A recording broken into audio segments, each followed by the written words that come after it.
Assalamualaikum warahmatullahi wabarakatuh. Perkenalkan, nama saya Selvia Salwa Arnanda dengan NIM 240701601008. Saya kelas 2C. Di sini saya ingin mempresentasikan tentang analisis aspek-aspek yang berpengaruh pada rentang kehidupan masa dewasa tengah terkait makna hidup. Yang pertama, ada pengantar. Masa dewasa tengah sekitar usia 40-65 tahun merupakan fase penting dalam kehidupan seseorang, ditandai dengan perubahan biologis, psikologis, dan sosial. Dalam perkuliahan psikologi perkembangan, fase ini dikaji sebagai masa pencarian evaluasi dan pembentukan makna hidup. Individu mulai merefleksikan pencapaian hidup, merumuskan ulang tujuan, serta mengevaluasi identitas dan peran sosialnya. Selanjutnya ada aspek psikososial, generativitas versus stagnasi, punya Erikson.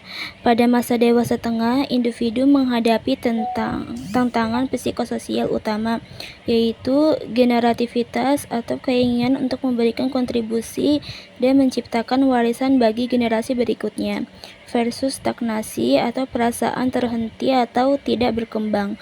Generativitas mengacu pada upaya individu untuk mendukung, mengajari, atau memberi pengaruh positif kepada orang lain melalui keluarga, pekerjaan, atau kegiatan sosial. Stagnasi adalah kebalikannya, di mana individu merasa tidak mampu berkontribusi atau merasa hidup tidak memiliki tujuan yang lebih besar. Contohnya, seorang individu berusia 50 tahun yang bekerja sebagai guru dan aktif dalam kegiatan komunitas merasa memiliki tujuan hidup yang kuat karena dapat mendidik anak-anak dan membantu membentuk masa depan mereka. Sebaliknya, seseorang yang tidak merasa puas dengan pekerjaannya dan merasa terasing dari keluarga mungkin mengalami stagnasi, merasa hidupnya tidak berarti. Selanjutnya ada aspek kognitif, perubahan dalam kemampuan berpikir. Pada masa dewasa tengah, individu mengalami perubahan dalam kecerdasan kristal yang merupakan akumulasi pengetahuan dan pengalaman, tetapi dapat mengalami penurunan dalam kecerdasan cair atau kemampuan berpikir cepat dan menyelesaikan masalah baru. Individu lebih mampu mengambil keputusan berdasarkan pengalaman dan kebijaksanaan, namun mungkin membutuhkan waktu lebih lama untuk memproses informasi baru. Contohnya, seorang manajer yang telah berkarir selama 20 tahun mungkin tidak lagi cepat dalam memecahkan masalah yang sangat baru, tetapi dapat menggunakan pengalaman sebelumnya untuk mengambil keputusan yang lebih bijaksana dan efektif dalam situasi yang sudah dikenal. Selanjutnya, ada aspek emosional atau stabilitas emosional.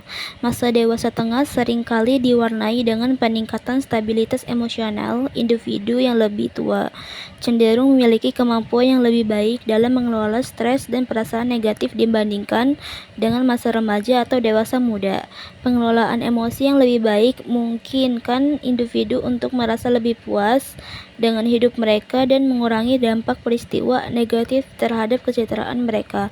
Contohnya, seorang wanita berusia 45 tahun yang telah melalui beberapa peristiwa hidup yang menantang, misalnya perceraian atau kehilangan orang terdekat, mungkin merasa lebih mampu mengatasi stres dan menerima kenyataan dibandingkan dengan dirinya yang lebih muda, yaitu yang mungkin merasa kesulitan menghadapinya. Selanjutnya, ada aspek sosial dan peran keluarga. Pada masa dewasa tengah, individu sering mengalami perubahan besar dalam peran sosial, seperti menjadi orang tua dari anak-anak yang lebih dewasa atau merawat orang tua yang semakin tua. Hubungan keluarga dan peran sosial sangat berpengaruh pada rasa makna hidup, karena hubungan yang baik dapat memberikan rasa tujuan dan kebahagiaan. Contohnya, seorang pria berusia 50 tahun yang menjadi mentor bagi anak-anaknya yang telah dewasa merasa makna hidupnya semakin kuat, karena ia merasa berperan besar dalam pembentukan masa depan anak-anaknya. Sebaliknya, individu yang merasa terisolasi dari keluarga dan tidak terlibat dalam kegiatan sosial dapat merasakan kehilangan makna hidup. Selanjutnya, ada aspek fisik, kesehatan, dan penerimaan diri. Perubahan fisik seperti penurunan energi, gangguan kesehatan, atau perubahan penampilan tubuh sering terjadi pada masa dewasa tengah. Kemampuan individu untuk menerima perubahan fisik ini sangat penting dalam pencarian makna hidup karena rasa percaya diri dan penerimaan diri memengaruhi kualitas hidup secara keseluruhan. Contoh, seorang wanita berusia 55 tahun yang rutin berolahraga dan menjaga kesehatan tubuh mungkin merasa lebih puas dengan hidupnya meskipun mengalami penuaan. Sementara itu, seseorang yang mengalami masalah kesehatan serius dan merasa tidak dapat mengendalikan perubahan tubuhnya mungkin merasa kehilangan makna hidup. Selanjutnya, ada aspek spiritualitas pencarian makna yang lebih dalam. Pada masa dewasa tengah, banyak individu yang mulai lebih mendalami spiritualitas atau mencari makna transendental dalam hidup mereka. Ini bisa berarti memperdalam keyakinan agama, melakukan kegiatan meditasi, atau mencari keterhubungan dengan sesuatu yang lebih besar dari diri mereka sendiri, seperti pelayan sosial atau kegiatan kemanusiaan. Contohnya, seorang pria yang mulai mendalami ajaran spiritual setelah pensiun dari pekerjaan merasa mendapatkan kedamaian batin dan makna hidup baru melalui meditasi dan pengabdian pada orang lain. Sebaliknya, seseorang yang tidak merasa ada pencarian spiritual mungkin merasa terjebak dalam rutinitas yang tidak bermakna.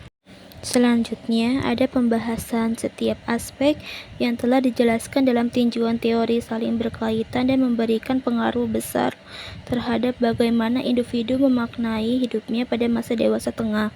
Proses pencarian makna